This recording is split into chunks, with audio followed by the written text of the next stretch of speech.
उत्तर प्रदेश में त्योहारों का मौसम शुरू होने वाला है। होली, महाशिवरात्रि, रमजान, नवरात्र और रामनवमी जैसे बड़े पर्व एक के बाद एक आ रहे हैं। ऐसे में कानून व्यवस्था को लेकर योगी सरकार पूरी तरह सतर्क नजर आ रही है।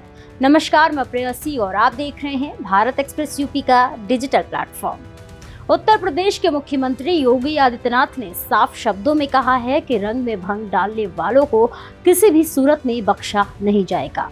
बुधवार को लोक भवन में आयोजित उच्च स्तरीय समीक्षा बैठक में मुख्यमंत्री ने प्रदेश की कानून व्यवस्था की विस्तृत समीक्षा की। इस बैठक में सभी मंडलों, पुलिस जोन, रेंज और जिलों के प्रशासनिक व पुलिस अधिकारी वीडियो कॉन्फ्रेंसिंग के माध्यम से जुड़े। मुख्यमंत्री ने स्पष्ट निर्देश दिए हैं कि त्योहारों के दौरान शांति, सौहार्द और सुरक्षा सर्वोच्च प्राथमिकता होनी चाहिए। मुख्यमंत्री ने कहा कि 2 से 4 मार्च तक होली का पर्व मनाया जाएगा। विशेष रूप से ब्रज क्षेत्र में होली का उत्सव लंबे समय तक चलता है, जहां देश विदेश से श्रद्धालु और पर्यटक पहुंचते हैं। ऐसे में सुरक्षा और व्यवस्थाओं को लेकर किसी भी प्रकार की लापरवाही स्वीकार नहीं की जाएगी।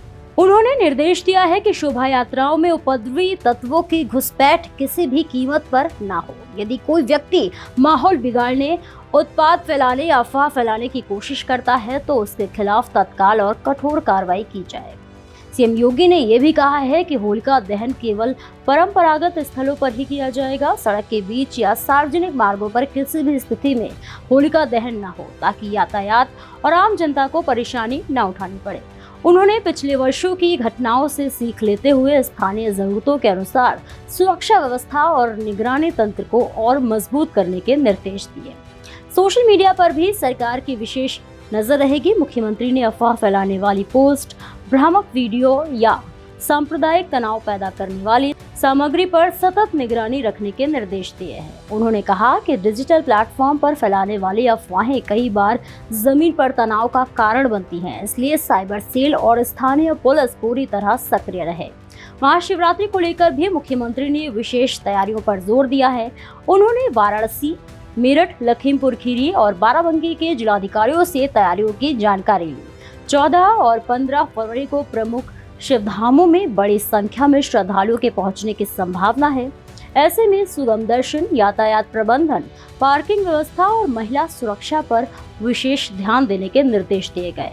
आपात स्थितियों से निपटने के लिए एनडीआरएफ और एसडीआरएफ की टीमें 24 घंटे सक्रिय रहेंगी। मंदिर परिसरों में पर्याप्त संख्या में महिला पुलिसकर्मियों की तैनाती सुनिश्चित की गई है।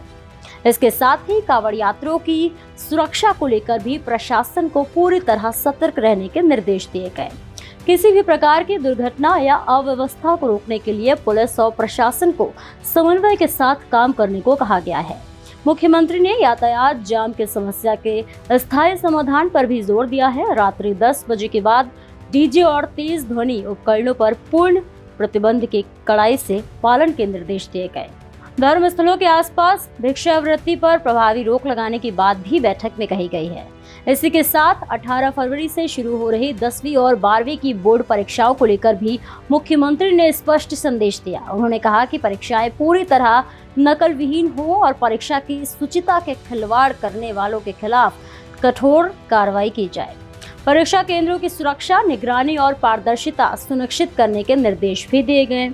रमजान और संभावित रूप से 21 मार्च को ईद को देखते हुए मुख्यमंत्री ने धर्म गुरुओं से संवाद बनाए रखने और किसी नई परंपरा की शुरुआत न होने देने के निर्देश दिए।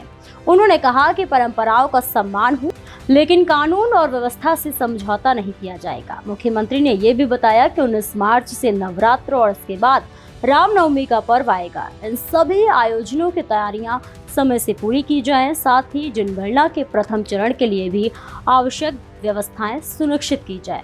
कुल मिलाकर त्योहारों के इस संवेदनशील दौर में सरकार ने साफ संकेत दिया है कि शांति व्यवस्था के साथ कोई समझौता नहीं होगा। प्रशासन को अलर्ट मोड में रखा गया है और संदेश स्पष्ट है। त्योहार सौहार्द के साथ मनाएं, लेकिन कानून तोड़ने वालों के लिए सख्ती तय है। फिलहाल के लिए इतना ही। ऐसे ही और भी तमाम खबरों को देखने के लिए देखते रहिए भारत एक्सप्रेस यूपी।